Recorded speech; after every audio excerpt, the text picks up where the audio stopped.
आयुष्मान रे फायदा कौन केउ माने हेबे योग्य किपरि करिवे आवेदन।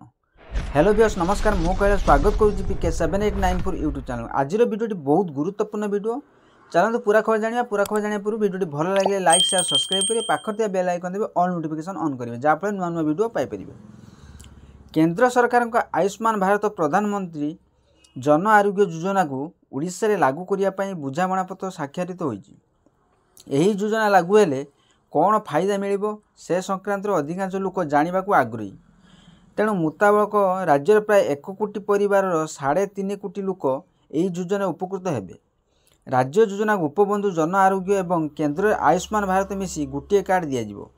आयुष्मान भारत योजना जड़े हिताधिकारी सारा देश प्राय 30,000 मेडिकल मागणा चिकित्सा सुविधा पाइपर।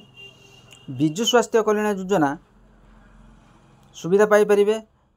BSKY 900 रु अधिक हस्पिटाल स्वास्थ्य सेवा मिलूला। BSKY कार्ड माध्यम 96.5 लाख परिवार चिकित्सा खर्च राज्य सरकार निजस्व पांठि बहन करुले। आयुष्मान 1.3 कोटी परिवार 3.5 कोटी लोक उपकृत हेबे। आयुष्मान पुरुषों वार्षिक 5 लाख और महिला मान 10 लाख टका सुविधा रही। BSKY यही सामान सुविधा मिलूला। आयुष्मान योजना 1949 पैकेज मेडिकल डिस्चार्ज होगा पर 15 दिन पर्यंत मेडिसिन सुविधा रही। डाक्टरी परीक्षा चिकित्सा एवं परामर्श सबू मागणा। क्लिनिकल एवं लैबोरेटरी इन्वेस्टिगेशन मागणा। रोगी एथिर गुरुतर रोगी को सामिल कर।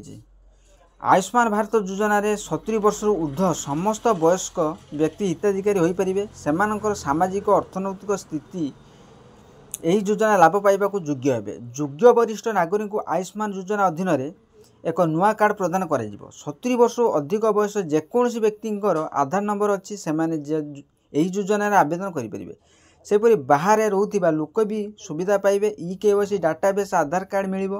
BSKY हिताधिकारी को मिल सुविधा।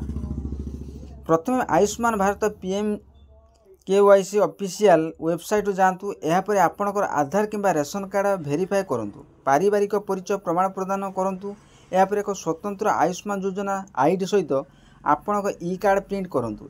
यह एक एप्लिकेशन भित्तिक स्कीम जेउथिपाई लोकों को पोर्टाल रे पंजीकरण करने को पड़ो। 70 वर्ष अधिक वयस्क नागरिक एक निर्दिष्ट लिंक रहिबो। आशा करी वीडियो भल लगे लाइक शेयर सब्सक्राइब करें बेल आइकन देवे।